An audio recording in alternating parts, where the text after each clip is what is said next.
아직 시간은 좀 이르지만 어, 오늘 성탄절 예배에 대해서 잠깐만 좀 말씀을 좀 드리도록 하겠습니다. 오늘 성탄절 예배는 코로나19로 말미암아 사회적 거리두기 2.5단계 부산시가 시행을 하고 있죠. 그래서 모임을 20명 이하 비대면 원칙을 지금 고수하고 있습니다. 내국적으로 알아봤더니 5단계는 전국적으로 비대면을 타협의 여지가 없다, 그런 말을 하더라고요. 그래서 저희 교회도 모든 예배를 지금 비대면으로 전환을 했습니다. 그러나 영상을 만들기 위해서 최소한의 모임, 그 최소한의 모임이, 그래서 오늘 우리가 그래도 수명 내외로 좀 조정을 하고, 만약 이 본당에서 1층으로 좀 가셨으면 좋겠다 여겨져요. 그래서 이 공간에는 한 20명 정도, 그리고 1층에 5명, 20명 이렇게 모이면 되겠다라는 생각을 합니다. 그래서 지금 이 예배가 제한적인 예배다 이렇게 말씀드릴 수 있는데요. 가능한 이 예배를 통해서 영광을 돌리고, 그리고 성도들에게는 은혜와 축복이 가득한 복된 예배가 될 수 있었으면 좋겠습니다. 이제 마음을 다해서 우리 하나님 앞에 함께 예배하도록 하겠습니다.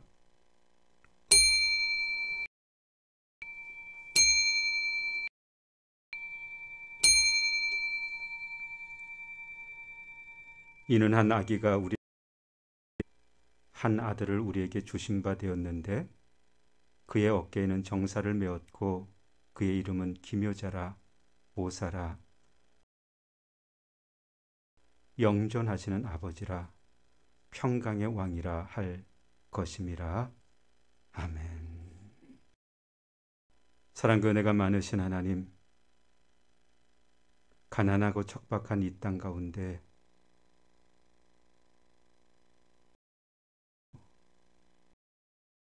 괴로움과 두려움과 염려와 사망의 고리를 끊지 못해 당황하며 사는 수많은 백성들을 위해 하나님의 사랑으로 이 땅 가운데 보내어 주셨고, 그 아들의 오심으로 말미암아 이 땅이 밝아지고 이 땅에 소망이 생기고 이 땅에 주의 영광을 드러내게 하신 것, 감사 또 감사를 드립니다. 우리에게 베풀어 주신 우리 하나님의 그 큰 사랑, 우리에게 오신 우리 주님의 그 크신 은혜, 이 시간 찬양하며 노래하며 영광을 주께 올려오니 주님 오셔서 이 예배를 흠양하여 주옵소서. 주님, 대면 예배로 예배하는 성도들과 이후에 비대면으로 예배하는 모든 성도들, 부모의 품 안에서 예배하는 자녀들로부터 홀로 주님 앞에 서서 예배하는 모든 주의 권속들, 가정 위에 우리 하나님께서 오늘 예배할 때 신실한 은혜를 베풀어 주시옵고, 예배하는 시간 신령과 진정으로 예배할 수 있도록 은혜를 더하여 주옵소서. 예배의 시종 온전히 주께 의탁드립니다. 주장하여 주시기를 간절히 소원하오며 예수님의 이름으로 기원하옵나이다. 아멘. 우리 다 함께 일어나셔서 찬송가 21장으로 우리 하나님을 함께 찬송하도록 하겠습니다.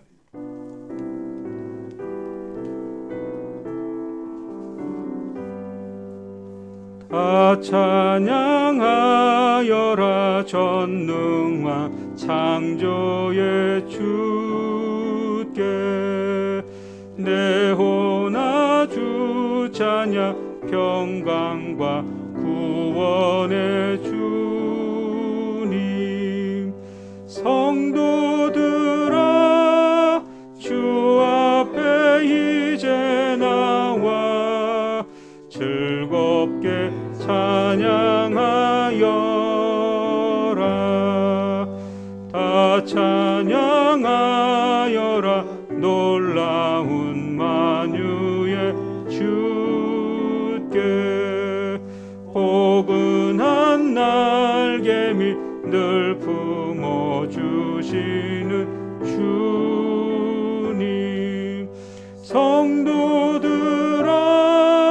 주님의 뜻 안에서 내 소원 다 이루리라. 다 찬양하여라. 온몸과 마음을 바쳐.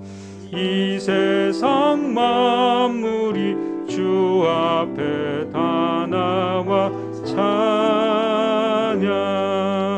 성도들아 기쁘게 소리 높여 영원히 찬양하여라.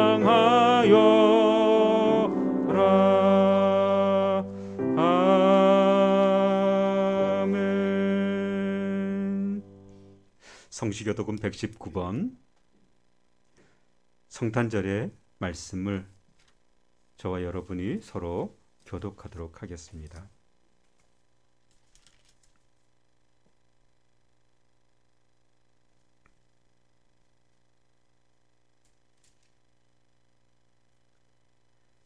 서로 교독하도록 하겠습니다. 여호와의 영광이 나타나고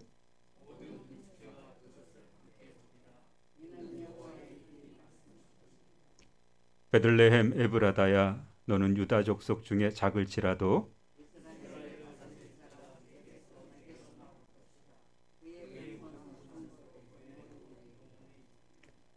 이는 한 아기가 우리에게 낳고 한 아들을 우리에게 주신 바 되었는데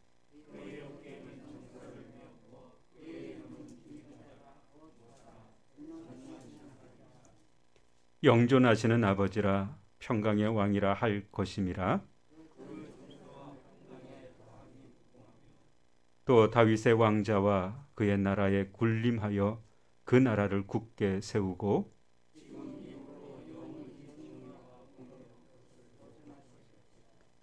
천사가 이르되 무서워하지 말라. 보라 내가 온 백성에게 미칠 큰 기쁨의 좋은 소식을 너희에게 전하노라.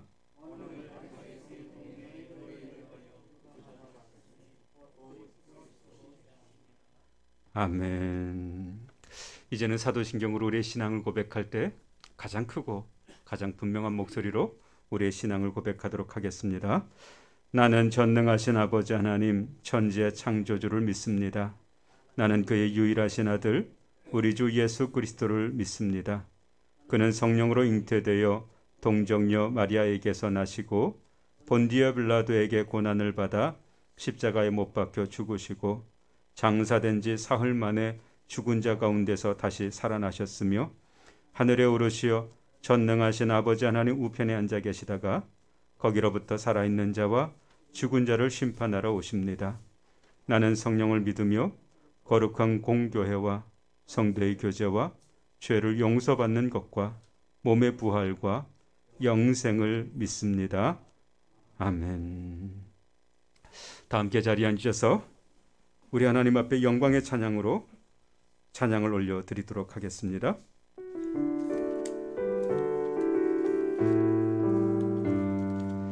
기쁘다 구주 오셨네 만 백성 맞으라 온 교회여 다 일어나 다 찬양하여라 다 찬양하여라 다 찬양하여라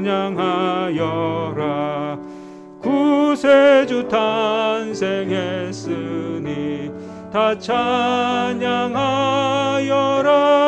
이 세상에 만물들아 다 화답하여라 다 화답하여라 다 화답하여라 온 세상 죄를 사하려 주 예수 오셨네 죄와 슬픔 몰아내고 다 구원하시네 다 구원하시네 다 구원하시네 은혜와 진리 되신 주 다 주관하시니 만국 백성 구주 앞에 다 경배하여라 다 경배하여라 다 경배하여라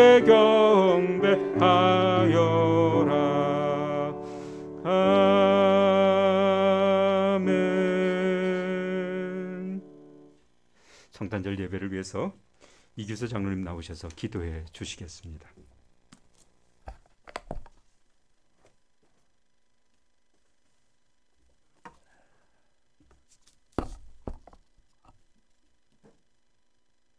존귀와 영광을 받으시기에 합당하신 주님, 성탄의 복된 아침입니다.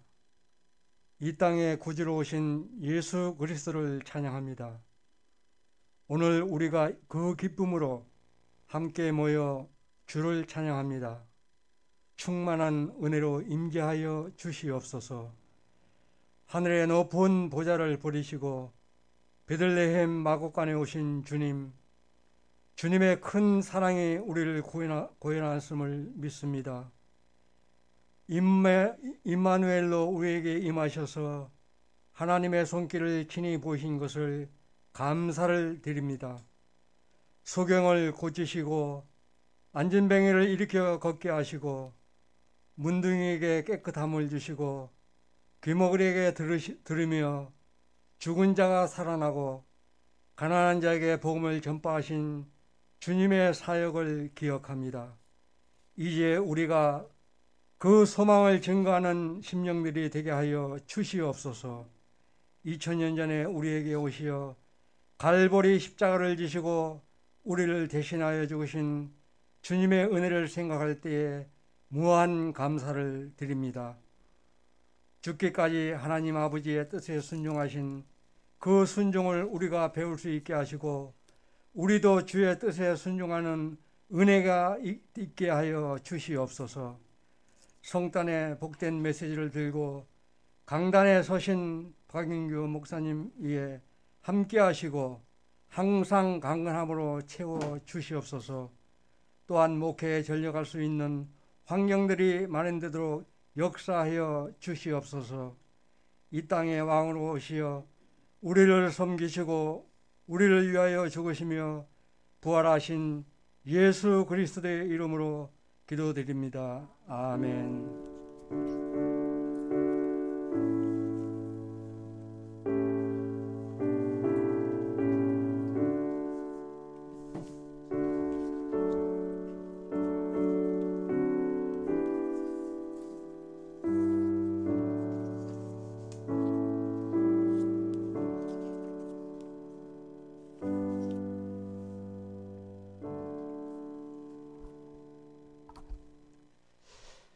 오늘 우리에게 주신 하나님 말씀, 저와 여러분이 함께 봉독하기를 원하는데요. 마가복음 2장 1절부터 12절까지 말씀입니다.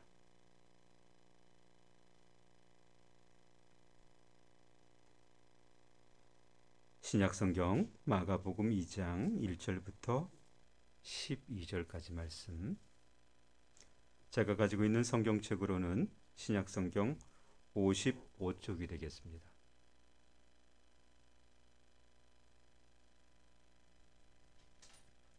마가복음 2장 1절부터 12절까지 말씀. 이 말씀을 저와 여러분이 천천히 합독하도록 하겠습니다. 2장 1절부터 천천히 함께 합독합니다. 수일 후에 예수께서 다시 가버나움에 들어가시니 집에 계시다는 소문이 들린지라 많은 사람이 모여서 문 앞까지도 들어설 자리가 없게 되었는데 예수께서 그들에게 도를 말씀하시더니 사람들이 한 중풍병자를 네 사람에게 메워 가지고 예수께로 올세. 무리들 때문에 예수께 데려갈 수 없으므로 그 계신 곳에 지붕을 뜯어 구멍을 내고 중풍병자가 누운 상을 달아 내리니 예수께서 그들의 믿음을 보시고 중풍병자에게 이르시되 작은 자여 내 죄 사함을 받았느니라 하시니 어떤 서기관들이 거기 앉아서 마음에 생각하기를 이 사람이 어찌 이렇게 말하는가 신성 모독이로다. 오직 하나님 한 분 외에는 누가 능히 죄를 사하겠느냐. 그들이 속으로 이렇게 생각하는 줄을 예수께서 곧 중심에 아시고 이르시되 어찌하여 이것을 마음에 생각하느냐. 중풍병자에게 내 죄 사함을 받았느니라 하는 말과 일어나 내 상을 가지고 걸어가라 하는 말 중에서 어느 것이 쉽겠느냐. 그러나 인자가 땅에서 죄를 사하는 권세가 있는 줄을 너희로 알게 하려 하노라 하시고 중풍병자에게 말씀하시되 내가 내게 이르노니 일어나 내 상을 가지고 집으로 가라 하시니 그가 일어나 곧 상을 가지고 모든 사람에게서 나가거늘 그들이 다 놀라 하나님께 영광을 돌리며 이르되 우리가 이런 일을 도무지 보지 못하였다 하더라. 아멘. 아멘. 오늘은 성탄절입니다.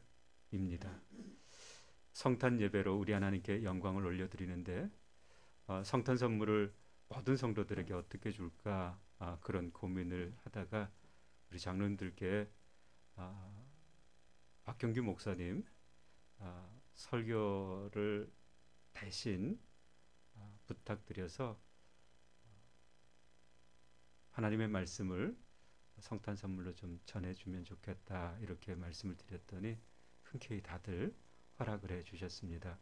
그래서 오늘 말씀을 전해 주실 목사님은 지난 1월 19일 날 저희 교회 오셔서 하나님의 말씀을 전해 주셨던 박현규 목사님께서 말씀을 전해 주실 터인데 예수님의 사랑이라고 하는 말씀으로 하나님의 말씀 증거해 주시고 우리에게 은혜를 베풀어 주실 때 하나님의 말씀이 저와 여러분의 심령 가운데 깊이 들리고 새롭게 되고 그 사랑 앞에 감격하고 그 사랑 앞에서 다시금 우리가 순종하는 삶으로 나아가는 귀한 역사가 있게 되기를 주의 이름으로 축원을 드립니다. 우리 목사님 나오실 때 큰 박수로 한번 환영을 해 주시면 좋겠습니다. 목사님 모시겠습니다.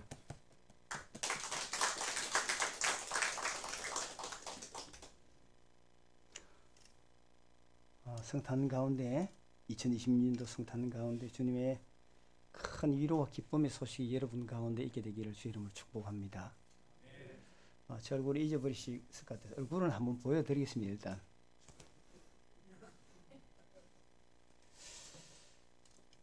우리는 성탄을 생각하면 십자가의 그 구원의 어떤 은혜와 예수님의 고난을 이렇게 생각하는 경우가 많습니다.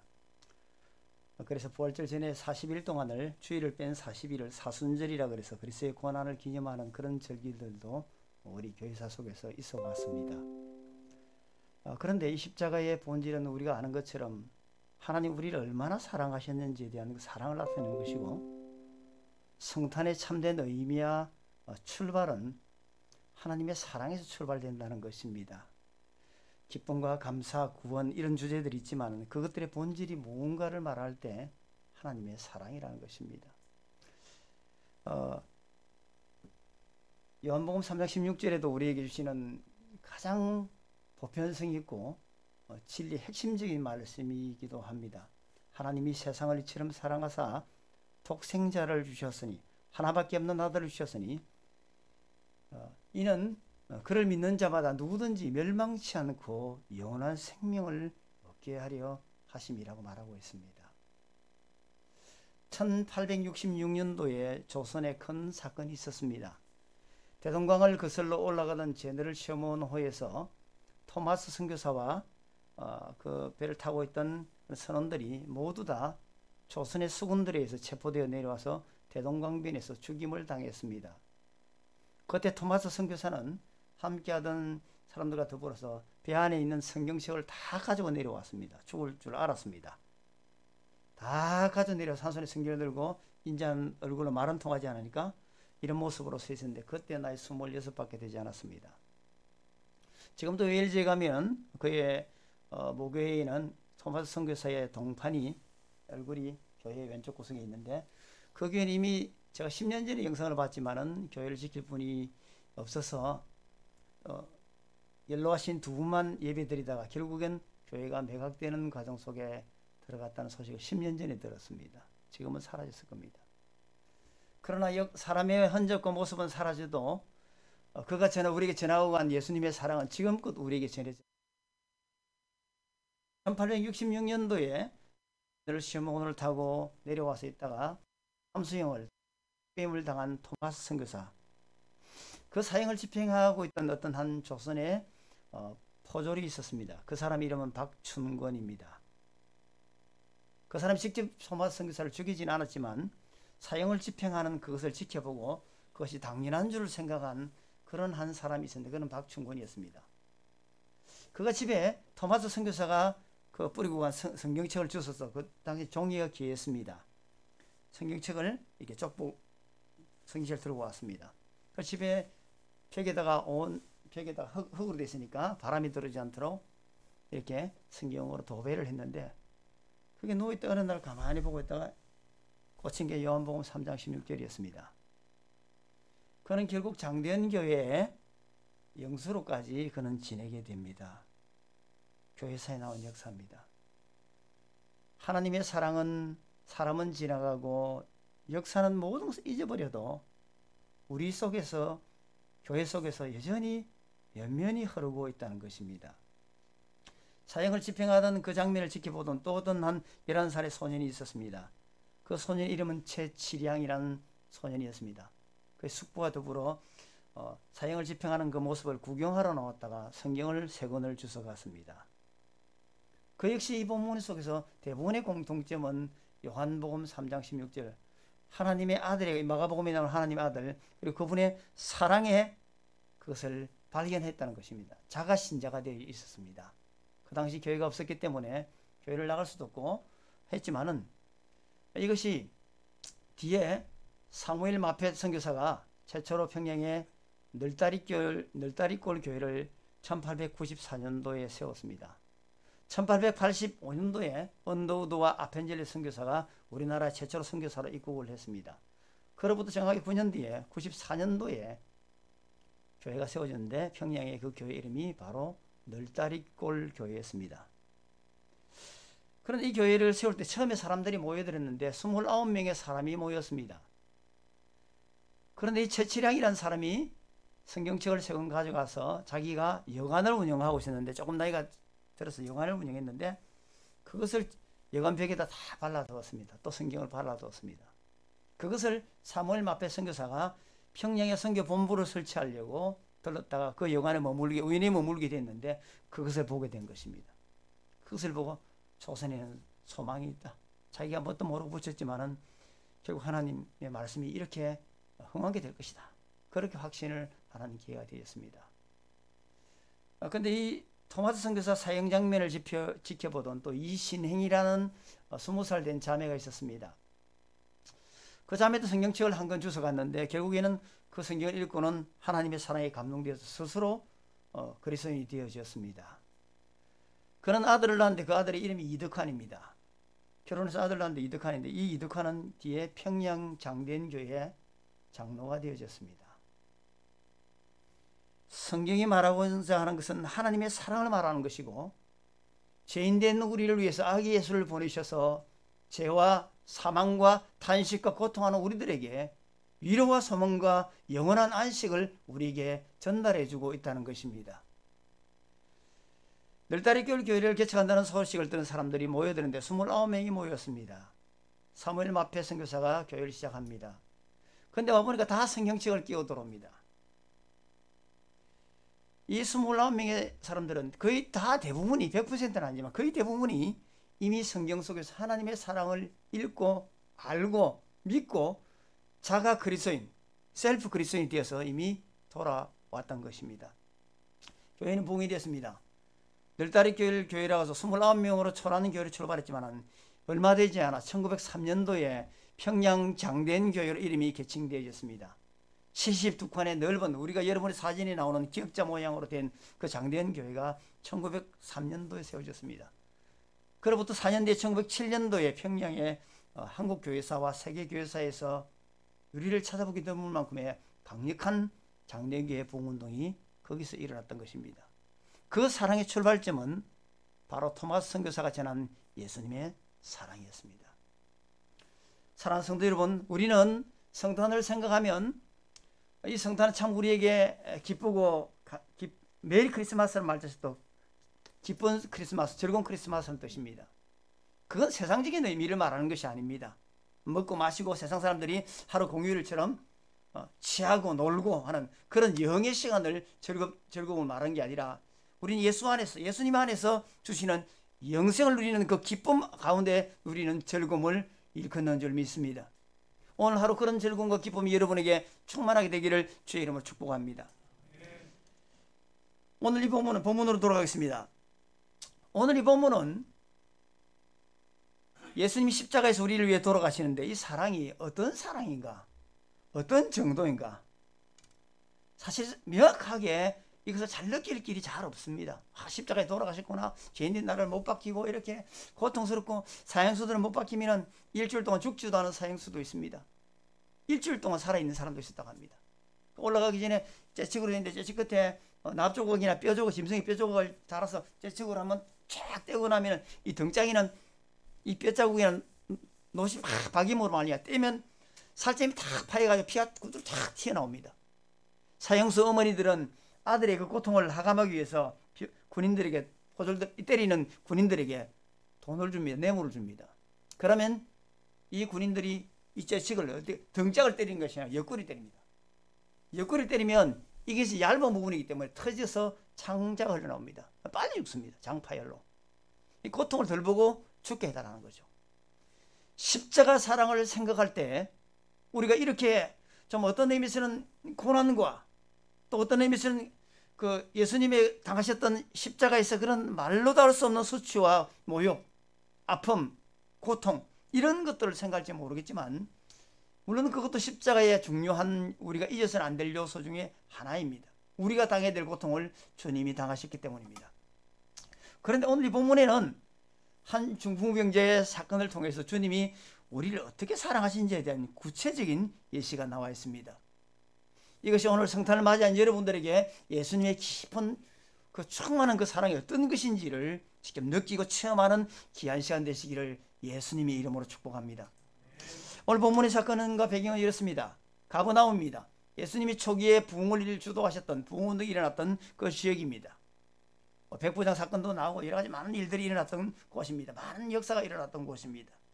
자, 그런데 예수님 주변에는 사람들이 항상 성경학자들의 말에 의하면 한 2만 명 정도가 따라다녔다고 말을 합니다. 인산인해를 이루는 거죠. 2만 명이면 뭐 지금 인구로 말하면 그거는 뭐 몇백만 명이 넘는 사람들이 몰려오는 겁니다. 인구비로 따지면요. 와, 몰려납니다. 부흥운동이 일어날 때 그렇죠. 웨일즈 부흥운동이 일어날 때 그때 상을 보면요. 조지 위필드 같은 사람은 저는 부흥사를 참 좋아합니다. 그 사람이 가면 막 부흥을 외치는데 어떨 때는 장대비가 쏟아지고 있는데도 9,000명이 되는 사람들이 막 모여들어서 그 비를 맞고 하나님의 말씀을 듣고 있습니다. 그의 설교는 단순했습니다. 부흥, 십자가, 고난, 부활, 아주 기독교의 핵심적인 그런 5가지의 정도의 교리 중심으로 설교를 했지만은 그 빗소리가 장대비가 내린데도 9,000명이 넘는 사람이 모입니다. 최소한에 한 12,000명이 모였다 그래요. 그 당시 영국이 한 개 성의 인구가 12,000명인데 엄청난 인구가 모여들었다는 것입니다.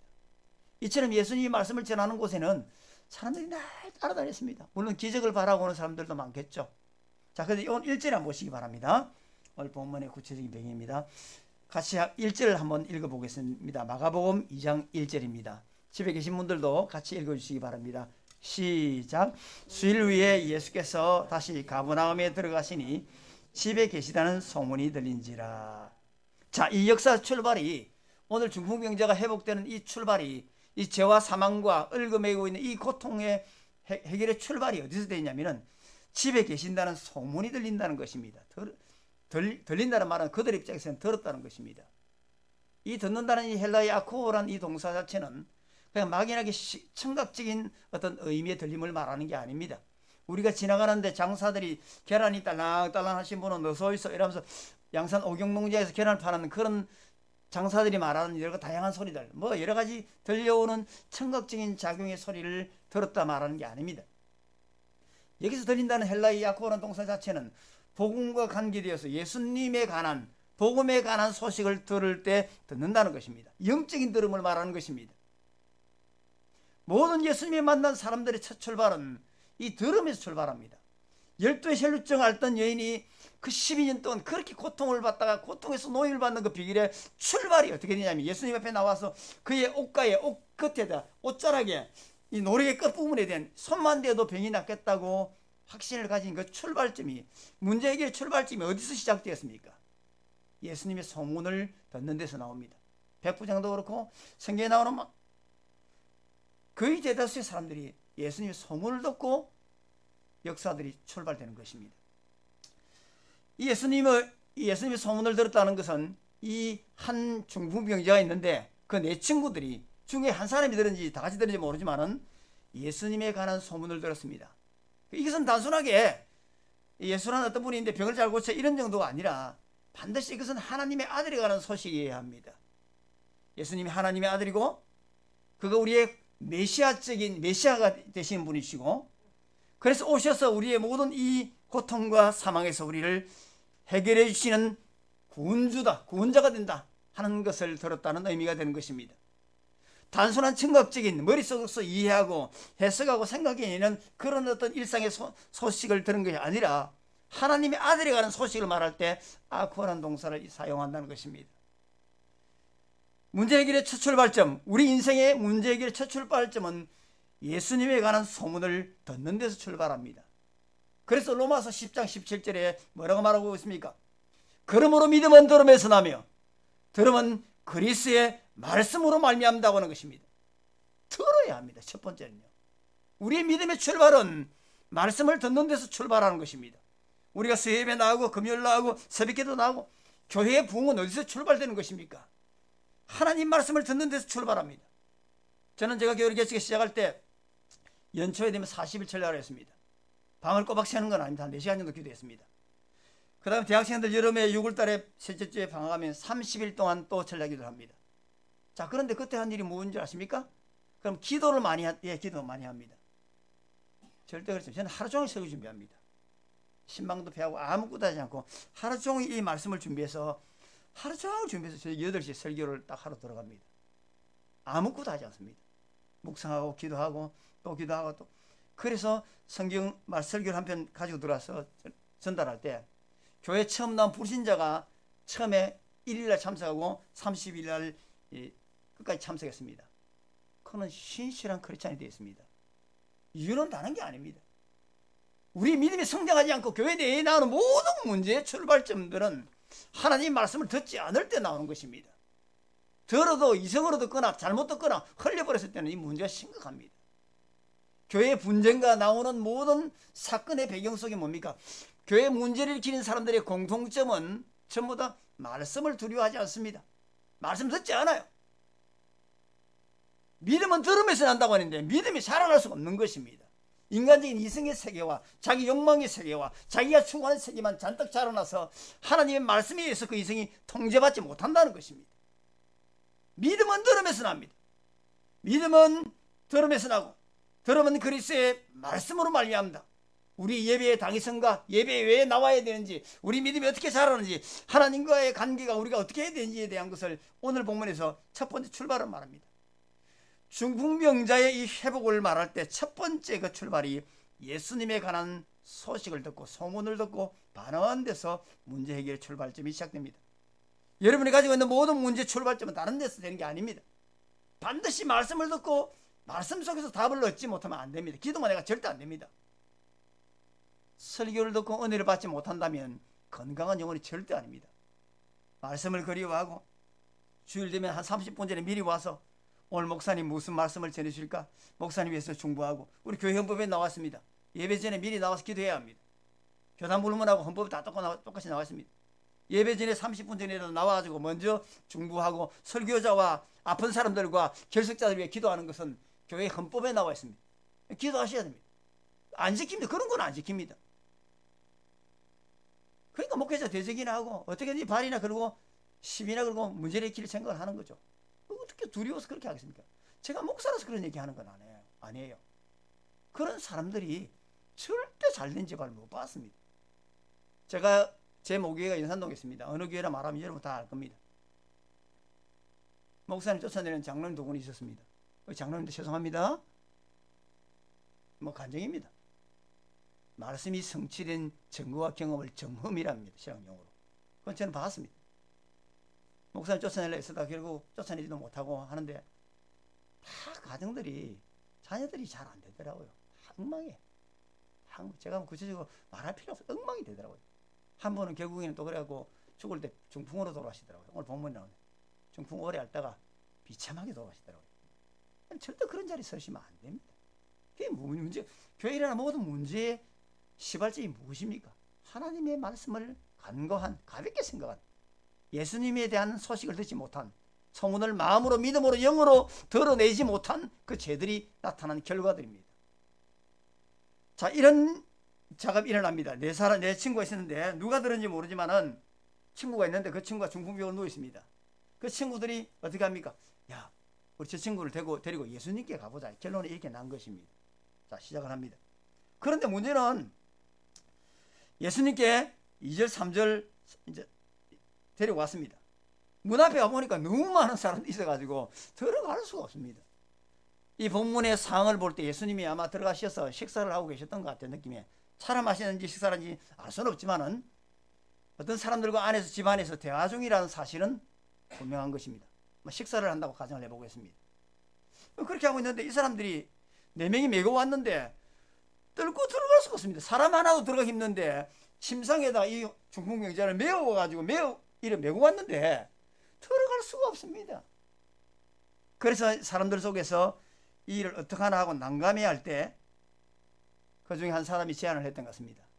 야, 우리 지붕으로 올라가서 지붕 뜯어내고 예수님께 달아내리자. 이게 믿음입니다, 여러분요. 굉장히 중요합니다. 보통 사람들이 어떤 일을 당하고 안 될 것 같으면 안 되네. 여러분의 가지고 있는 믿음의 끝이 여러분 인생의 한계입니다. 안 되면 안 되는 것입니다. 될 일도 안 됩니다. 그러나 안 될 일도 믿음으로 믿고 할 때는 됩니다. 여러분 특히 재정 문제에 관심이 많는데 분명히 아셔야 됩니다. 한계를 뚫어내는 믿음을 못 가져내면 여전히 우리는 늘 한계 속에서 살아갑니다. 뭐가 다르겠습니까? 믿음이 있는 사람과 없는 사람 사이에 그 사이 속에서 우리 인생의 모든 것이 결정이 되고 마는 것입니다. 지난 한 해를 결산을 해봤습니다. 교회를 개척해서 할 때도 그렇지만은 지금은 선교 사역을 하니까 코로나 때문에 어디 나가지도 못하고 일이 있습니다. 계속 기도합니다.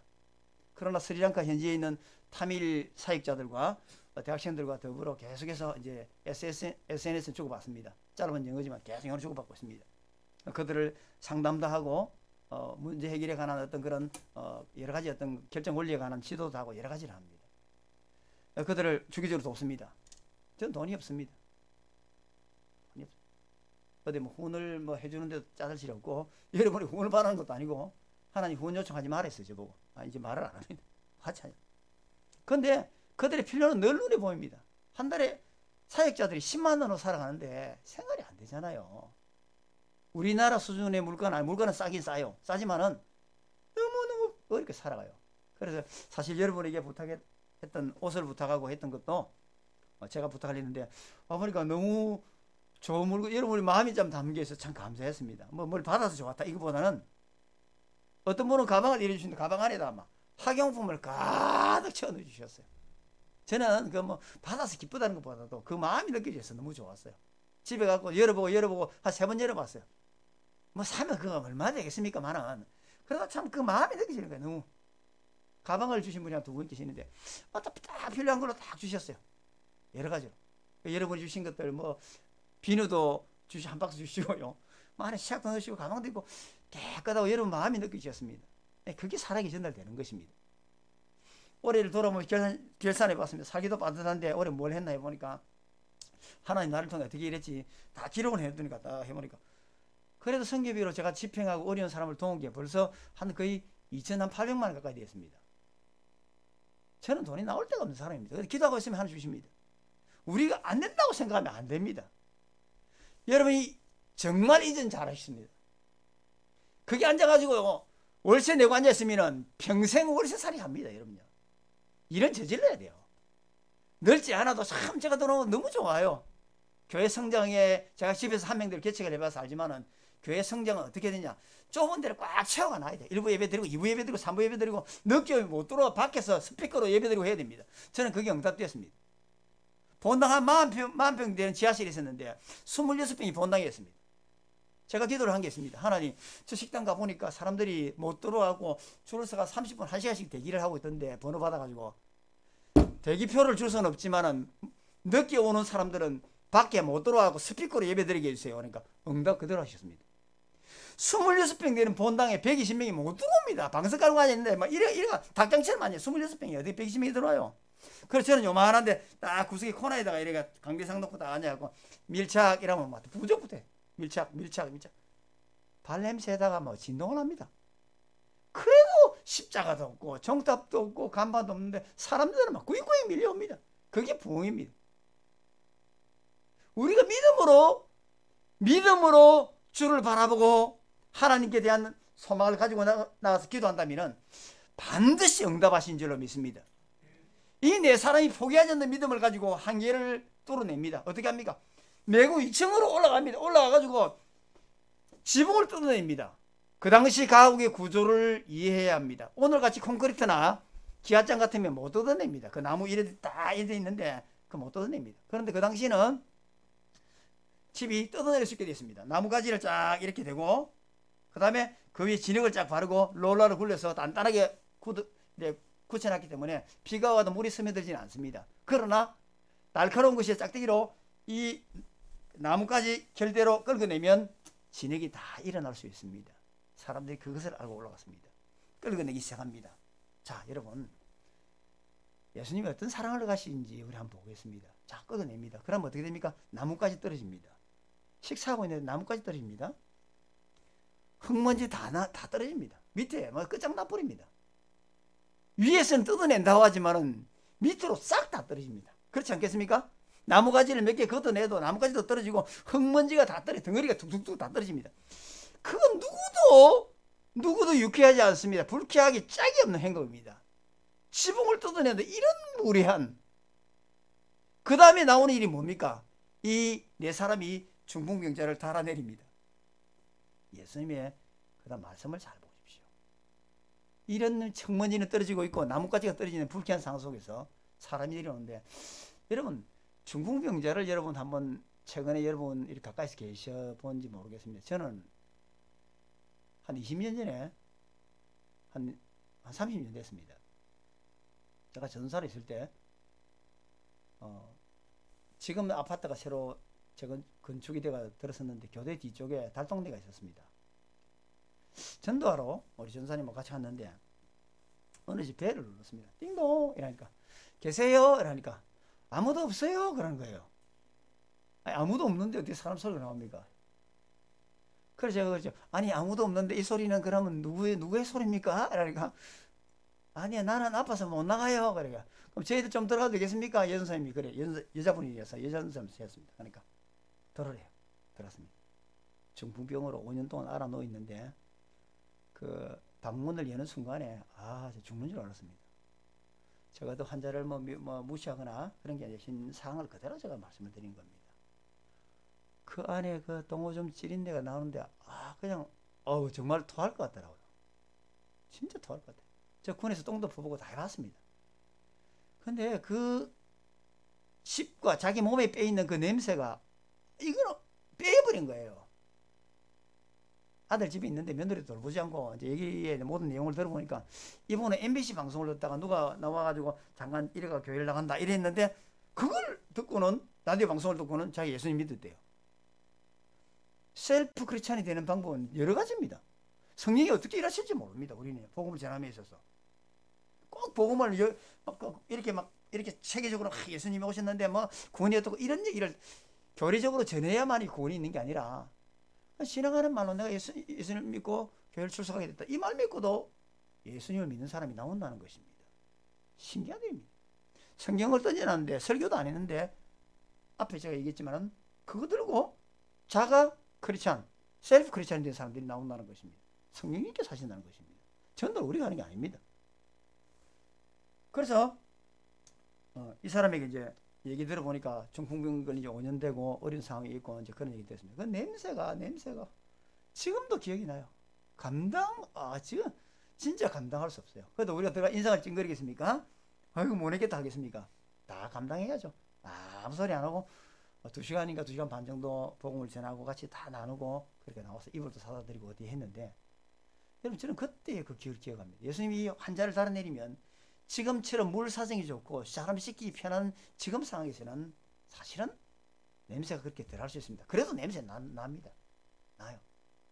자, 그런데 이 환자가 다 지금 그 당시 2000년 전의 상황에서 이 환자를 물도 귀한 유대의 상황 속에서 이 환자가 씻겨봐야 올 때 씻긴데도 냄새가 사라지지 않습니다. 똥오줌 찌린내가 악취를 진동합니다. 예수님이 사람이라면 그 내용과 그 상황들이 결코 유쾌하지 않습니다. 지금 뭐 흙먼지는 떨어지고 있고 나뭇가지도 뚝 떨어지고 밥 먹고 있는데 위에 다 떨어지니까 그걸 누가 감당하겠습니까? 예수님도 정말 짜증이 날 수밖에 없는 상황입니다. 밥이 다니고 잘 먹지도 못하는데 한 끼 먹으려고 앉아 숟가락 들고 있는데 그냥 흙먼지가 확 떨어지면서 막 완전 제밥을 먹어버린 것입니다. 흙탕이 돼버린 것입니다. 그런데 그 다음 일은 사람을 내립니다. 그냥 일반 사람도 아니고 중풍병자가 내려오는데 안에 똥오줌 냄새가 나 지린 냄새가 나는데 그것을 예수님이 결코 유쾌하게 받아들일 수 있는 상황은 아니었다는 것입니다. 더더욱이 이 사람은 또 어떤 사람입니까? 죄를 지어서 중풍병에 걸린 사람입니다. 어떤 죄라고 말하지 않지만은 죄를 지어서 예수님이 하시는 말씀의 전후 내용을 볼 때 제사함을 받았다 사랑을 볼 때 이 사람이 죄의 결과로 중풍병에 걸렸다는 것입니다. 어느 것 하나도 예수님의 입장에서 볼 때 유쾌할 게 없습니다. 흙먼지는 쏟아지고 있고 나뭇가지가 떨어지고 밥은 완전히 흙탕이 돼버렸고 거기다가 사람이 내려오는데 보니까 똥오줌 냄새가 나 지린 냄새가 나는데 정말 사람으로서는 감당하기 힘든 냄새가 난 사람이 내려옵니다. 거기다 그 사람이 또 죄를 지어서 죄의 결과로 그렇게 되었다는 것 자체가 어느 것도 예수님을 유쾌하게 하고 기쁘시게 할 만한 것이 없습니다. 자, 그런데 여러분 오늘 설교의 마지막 제 결론입니다. 우리 한번 볼까요? 우리 5절 말씀 같이 한번 읽겠습니다. 우리 방송 보시는 분들도 다 읽으시기 바랍니다. 5절입니다. 시작. 예수께서 그들의 믿음을 보시고 중풍병자에게 이르시되 작은 자야 내 죄사함을 받았느니라. 작은 자야 작은 자야. 앞에 우리 개역 성경에서는 소자야 이렇게 되죠. 뭐 같은 말입니다. 한자말로. 이 말이 헬라어 어머니 아이톤이라는 이렇게 기록된 이 말 자체는 우리가 생각할 때 아이다 작은 자야 아이야 뭐 이런 말일지 모르겠지만은 여기 예수님이 이렇게 문제를 일으키고 흙먼지를 일으키고 나뭇가지가 떨어지고 밥이 흙탕이 돼버리고 먼지가 확 쏟아지고 있는데 한두 개가 쏟아지겠습니까? 위에 지붕을 다 뜯어냈는데 밑에 식사는 엉망진창이 돼버린 상황입니다. 거기다가 사람을 다리는데 똥오줌 냄새가 악취를 진동하고 있죠. 거기다 보니까 죄인이 내려옵니다. 이 사람을 제가 정죄하는 건 아니지만은 제가 정확한 그 사람의 영적 상태를 설명하는 것입니다. 죄를 지어서 이렇게 온 것입니다. 그럼 예수님이 다른 말씀하시지 않았습니다. 작은 자야 내 죄사함을 받았다. 우리가 얼핏 볼 때는 이게 이 사람이 죄를 용서하시는구나. 그래서 병을 치유하시는구나 이렇게 생각할지 모르겠지만 이 작은 자야란 말에 포인트가 있습니다. 이 작은 자란 말은 요한 서신서에 사도 요한이 했던 말과 같습니다. 요한 서신서에 보면 사랑한 자야 아이들아 자녀들아 이렇게 성도들에 대해서 했던 그 말과 똑같은 헬라의 말이 사용되고 있습니다. 무슨 말이냐면 이 작은 자의 아이라는 이 말 자체는 그냥 사용되는 아이라는 다른 용어들이 헬라어에 여러 개가 있습니다. 여러 개 있는데 여기서 말한 이 아이란 말은 어떤 아이란 말이냐면 자녀라는 어떤 의미를 가지고 있는데 부모가 그 자녀를 사랑할 때 그냥 사랑하는 것이 아니고 그 자녀의 사랑성을 보고 부모가 자녀를 사랑할 때 가장 충만한 사랑 좀 우리의 관점에서 보면 완전한 사랑, 가장 기뻐하는 그 마음으로 관계의 완전한 회복을 이룬 상태에서 나오는 사랑을 일컬을 때, 그 대상을 일컬을 때 이렇게 자녀야, 아이야, 작은 자야 이렇게 말하는 것입니다. 우리가 하나님을 찾되 하나님을 가장 사랑하고 가장 정상적인 상태에서 그분을 찾을 때 뭐라고 말합니까? 아바 아버지라고 합니다. 그것은 어린아이가 로마서 아빠 아버지라는데 정확한 표현은 아닙니다. 아빠란 말은 정확하게 헬라어를 설명할 수 있는 것은 아닙니다. 그렇지만은 건조하게 설명했습니다. 쉽게 생각합니다. 자녀가 그 부모를 사랑할 때 그냥 우리 부모니까 우리 아버지니까 이렇게 말하는 게 아니라 정말 그 마음에 부모에 대한 신뢰와 사랑, 기쁨, 감정 이 모든 것이 완벽한 가운데 너무 기쁜 가운데 가장 최고의 이런 상태 속에서 그의 아버지를 찾을 때 하는 말이 바로 아바 아버지입니다. 그런데 오늘 이 본문에 나오는 작은 자야라는 이 말은 그냥 어떤 특정인을 일컬어서 예수님이 그냥 데리고 왔으니까 작은 자야 이렇게 설명했는지 모르겠습니다. 그거 아닙니다. 이렇게 자기의 기분을 망쳐가면서 흙먼지를 떨어뜨리고 나뭇가지가 떨어지고 식사판이 엉망이 돼버리고 똥오줌 지린 냄새를 나는 이게 어떤 은유적인 어떤 모습인 것 같아요. 제 결과이긴 하지만 이렇게 썩은 악취 냄새를 풍기고 있고 거기다가 죄를 지어 온 사람이 어떤 죄인지 설명을 하지 않지만 죄 때문에 이리 된 거예요. 그래 죄를 짓지 마라 그랬지 않냐, 내가 왜 죄를 지었느냐 이런 말씀하시지 않았어. 작은 자야, 이 말은 너무너무 우리를 사랑하신 예수님의 인자 음성이 들어있는 내용입니다. 사도 요한이 성도들을 생각할 때마다 나이가 90세나 가까운 사도 요한이 어제 앉아가지고 나이가 들어 예수님의 제자 중에 자연사 한 사람은 사도 요한 한 사람밖에 없습니다. 어제 앉아가 다 하면서 머리가 휘끗하게 앉아가고 사랑한 자들아, 나의 자녀야, 아이들아, 이 말 다 똑같은 오늘 보면 이 말입니다. 그것은 부모가 자녀를 사랑하는 그 사랑이 견딜 수 없는 마음으로, 여러분 아기들 보세요. 그 아이를 보면 부모의 마음에 존재 자체가 기쁨이 되는 거예요. 아이 코 줄줄거리고 제가 보면 정말 못생겼는데도 제가 뭘 외모로 취해서 그런 게 아니라 너무 못생겼다 그걸 좋다고 쫄쫄 빨고 난리예요. 너무 이쁘다고. 이게 우리 예수님의 사랑이란 것입니다. 우리의 처지, 내가 가진 부족한 은사, 내가 생각하지만은 다 하지 못하는 믿음의 생활도 마찬가지고, 더러는 그 가운데 가정사 속에서도 남편에 대해서나 아내에 대해서나 자녀에 대해서 내가 제대로 역할을 감당하지 못한 부분이 있다 할지라도 우리 예수님은 그런 것 보는 것이 아니라 우리의 존재 그 자체만을 가지고 우리를 볼 때 스마냐 3장 16절 말씀처럼 우리를 인하여 기뻐 어찌할 줄 모른다는 것입니다. 오늘 이 본문의 말씀이 이겁니다. 성탄은 막연하게 예수님이 오셨기 때문에 기뻐하고 즐거워하라 이런 날이 아닙니다. 우리를 사랑하신 예수님의 사랑이 어느 정도의 사랑인지 어떤 사랑인지를 모른다면 이 성탄은 참된 기쁨을 우리에게 줄 수 없습니다. 사랑하는 성도 여러분, 과정로교회 성도 여러분, 2020년도 성탄절을 맞이하는 우리 과정로교회 성도 여러분, 죄인된 우리를 사랑하시되 단순하게 막연하게 교리적으로 우리를 위해 모든 것을 다 주는 그런 정도가 아니라 죄인된 우리를 예수님 앞에서 정말 누밖에 끼치는 것이 없는 우리를 사랑하되 너무너무 사랑하는 극진한 사랑을 우리를 품으시는 자녀들아, 아이들아, 성도들아라고 외쳤던 노사도의 인자한 음성을 한번 떠올려 보시기 바랍니다. 예수님의 그 사랑은 우리가 어떤 것을 잘하기 때문에, 믿음 생활을 잘하기 때문에, 직분을 잘 감당하기 때문에, 내가 어미 노릇을 잘하고 아비 노릇을 잘하기 때문에 우리를 사랑한 것이 아닙니다. 우리의 존재 그 자체 가지고 우리가 주님 앞에 서 있다는, 하나님의 자녀 되었다는 그 이유 하나만으로 그것을 가지고 우리를 사랑하신다는 것입니다. 이런 경향이 있습니다. 신앙생활 하다가 좀 이래 성경도 읽고 기도도 하고 내가 생각할 때 소위 믿음 생활을 잘할 때는 하나님의 사랑을 느낍니다. 그렇지, 하나님 사랑하시지, 나를 사랑하지. 그런데 내가 뭘 잘못했다, 자녀한테 한 소리를 질렀다, 또 집에서 어떤 일을 처리함에 있어서 미숙한 모습이 보였다, 남편에게 또 내가 좀 잘못했다, 아내에게 잘못했다, 이러면 그때는 확 기가 죽습니다. 주님 앞에 나갈 때 어떻게 합니까? 그 기도하러 나오셔도요, 우리 한국 교회의 신앙생활 가운데 이거 참, 물론 동전의 양면성처럼 우리가 죄인이기도 하지만 반드시 의인의 측면이 있습니다. 양자됨 있잖아요, 그죠? 하나님 자녀됨. 이 두 가지를 절대 잊으면 안 됩니다. 그래 맨날 기도하며 올라서 하나님 이 죄인의 기도를 들어주시고 이런 기도 좀 안 했으면 좋겠어요. 우리가 죄인이 아니라는 건 아니에요. 죄인된 측면들이 있어요. 우리가 하나님의 자녀가 되어도 여전히 우리는 죄인된 그런 측면이 있어요. 죄인과 양자됨, 의인됨, 자녀됨 이 두 가지는 동기의 양면성이에요. 그러나 이왕이면 우리가 어떤 걸 취해야 합니까? 하나님의 자녀의 권세를 취해야 됩니다. 기도할 때 맨날 오면 하나님 이 죄인을 용서해 주시고 그런 기도 좀 하지 마시고요. 좀 자녀답게 당당하게 우리가 자녀가 뭘 좀 잘못한다고 해서 부모가 무조건 나가 죽으라고 우리에 대해서 정죄하고 판단하고 비방하십니까? 예수님은 그런 분이 아니십니다. 우리의 면면을 보고 우리의 어떤 상태를 보는 것이 아니라 우리의 존재 자체를 보신다는 것입니다.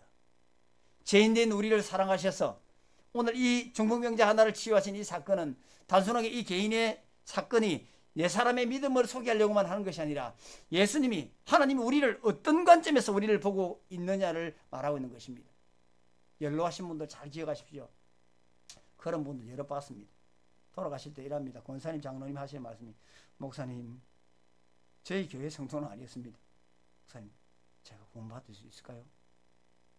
여러분 진짜 내가 부족해서 겸손해서 그런 말을 할 수 있다 생각하지만 돌아가실 때 이런 말하면 진짜 곤란합니다. 여러분 예수님의 사랑이 어떤 건지 알면은 이런 부분이 자유할 수 있어요. 내가 예수님을 곱게 붙들면 살다 보면 부족한 때도 나오고 연약한 때도 나오지만은 그 사랑은 변하지 않는 것입니다. 그 우리를 향한 그 사랑은 언제나 인자한 미소로서 우리를 품에 안아주시려고 준비하시는 그 예수님의 그 모습 그대로입니다.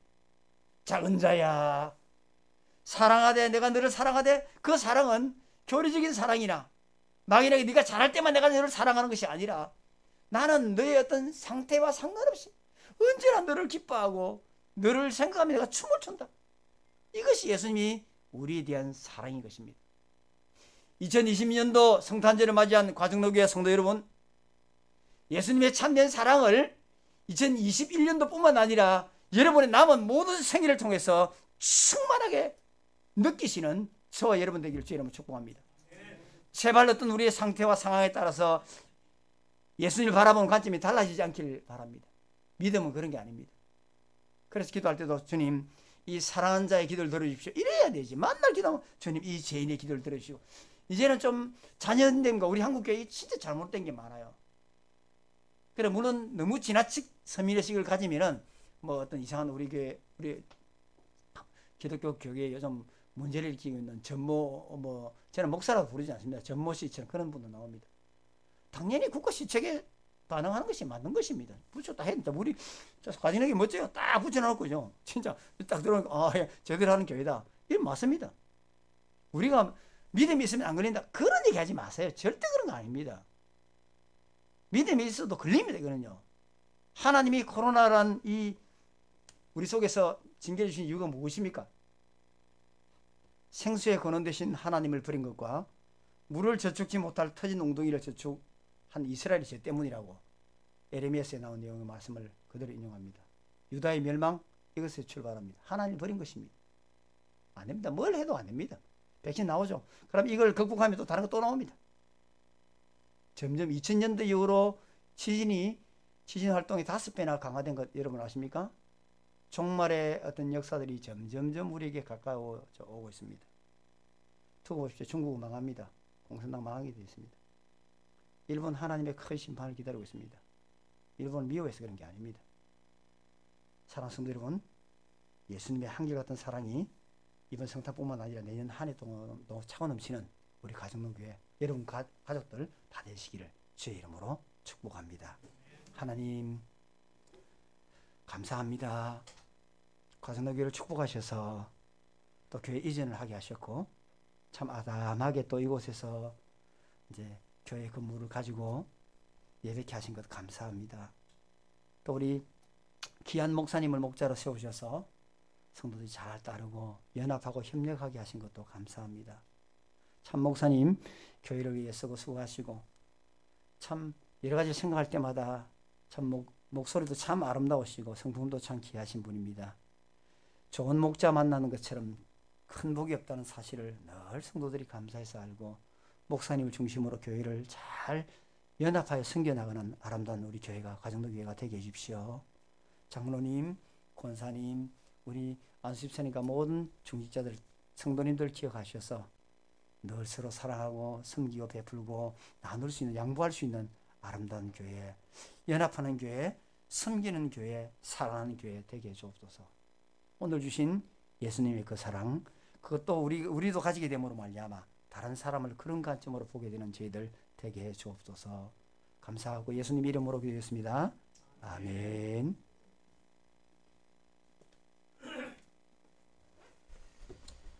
귀하신 말씀 감사드리고요. 이제는 주님 앞에 귀한 예물을 올려드리는 시간을 갖도록 하겠습니다.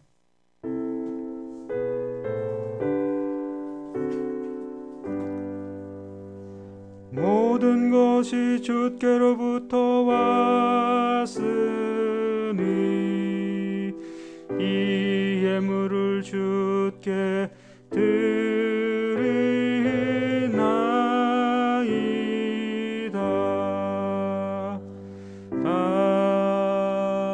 아멘. 사랑과 은혜가 충만하신 하나님,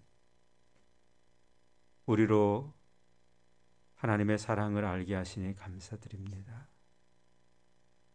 깨어 있어 늘 그 사랑 안에 충만히 거할 수 있도록 도와주옵시고, 그 사랑으로 이제 세상에서 그 사랑을 증거하며 하나님께 영광을 돌려드리며 하나님 나라를 이 땅 가운데 세워가는 그리스도인으로 살아가게 해 주옵소서. 주님, 귀한 성탄 우리가 기쁨으로 맞이하며 우리 하나님 앞에 예배할 때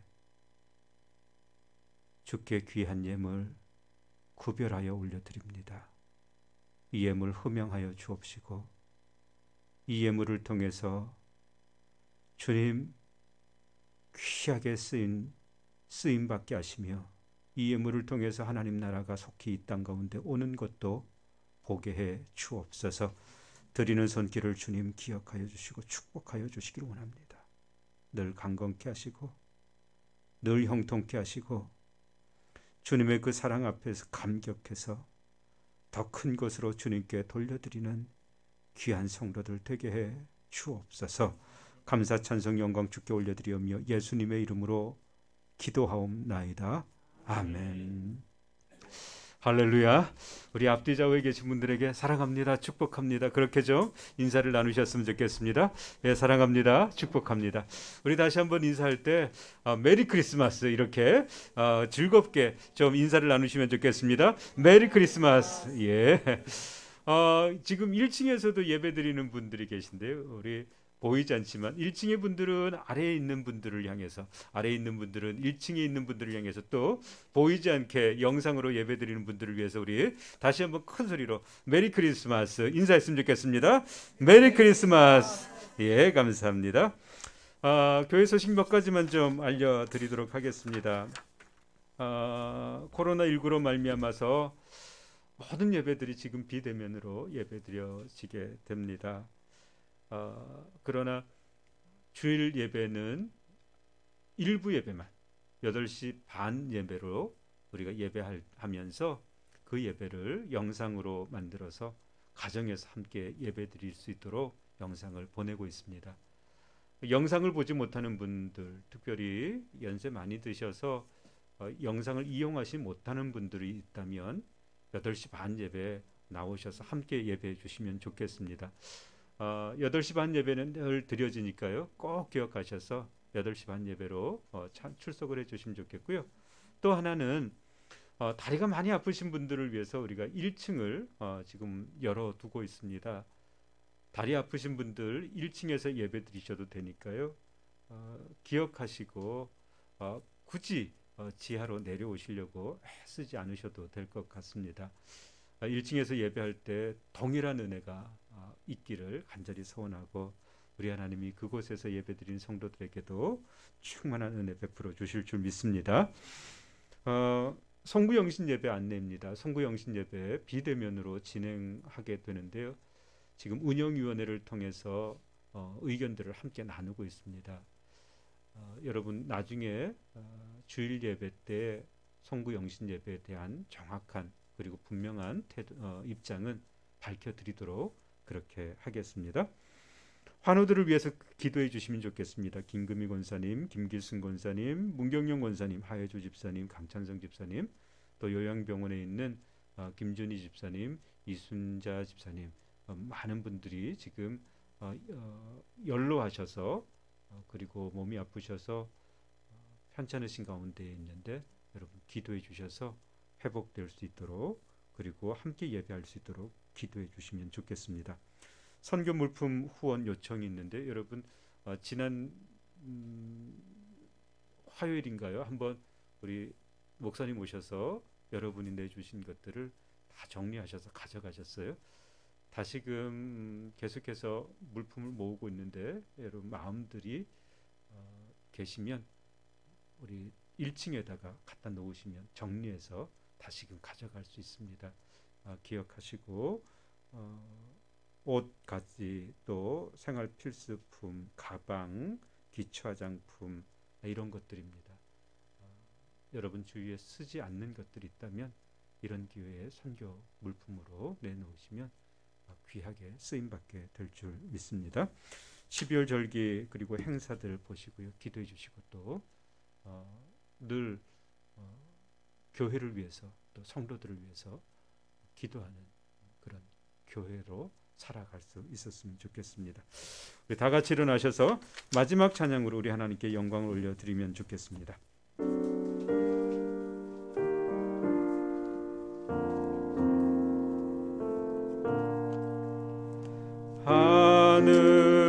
하늘에 계신 아버지 이름 거룩하사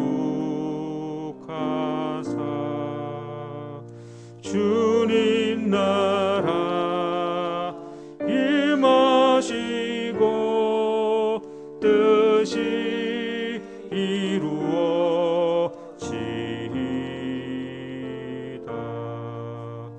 일용할 양식 주시고 우리들의 큰 죄 다 용서하옵시고 또 시험에 들게 마시고 악에서 구원하소서. 대개 주의 나라 주의 권세 주의 영광 영원히 아멘.